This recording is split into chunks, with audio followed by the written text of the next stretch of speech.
He stood there, calm, composed, dressed in a crisp navy blue suit.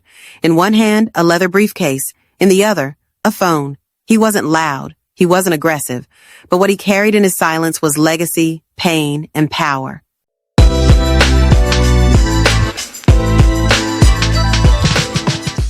His name is Charles DeWitt Walker, CEO of one of the fastest growing logistics companies in the world. But before boardrooms and billion-dollar contracts, he was just a boy with big dreams and dirty shoes. Charles was born in a cramped apartment on the south side of Chicago. One window, no heat in the winters.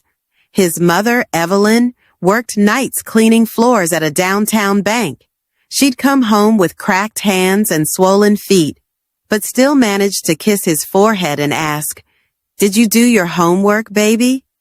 His father, gone before his 3rd birthday, his only inheritance, a last name, and a world that doubted it.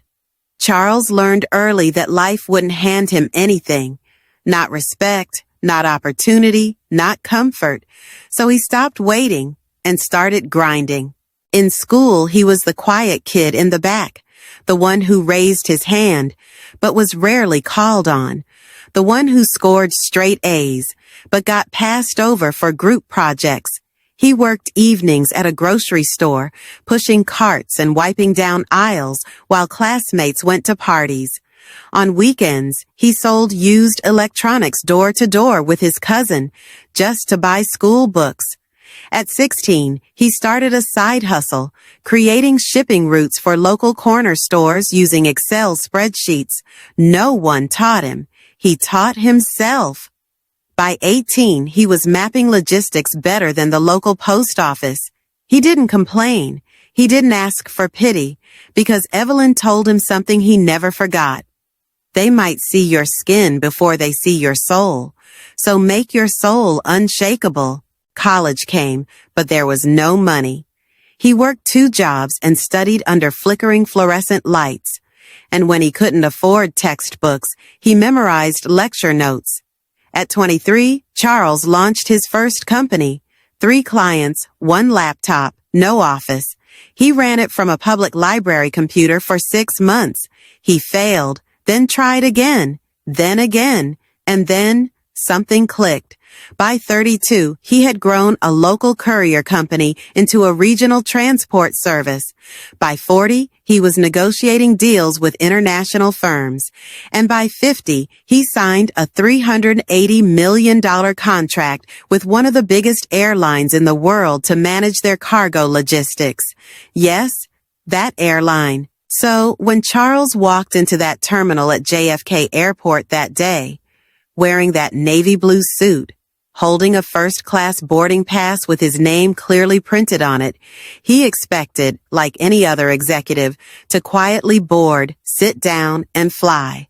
But the world isn't always ready for men like Charles.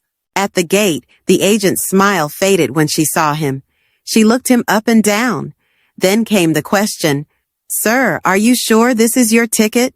He nodded, calm. "We need to verify this. Please step aside." Other passengers, some in flip-flops and hoodies, walked past him unbothered.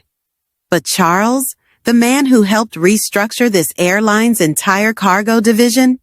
He was flagged, delayed, doubted. Then security was called.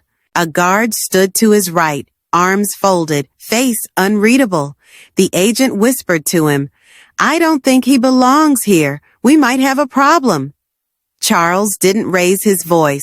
He didn't shout. He just made one phone call to the airline's president of global partnerships, a man he had dinner with 2 weeks earlier, a man whose company couldn't afford to lose him. All Charles said was, "I'm at JFK. I've been detained at your gate. You might want to look into it."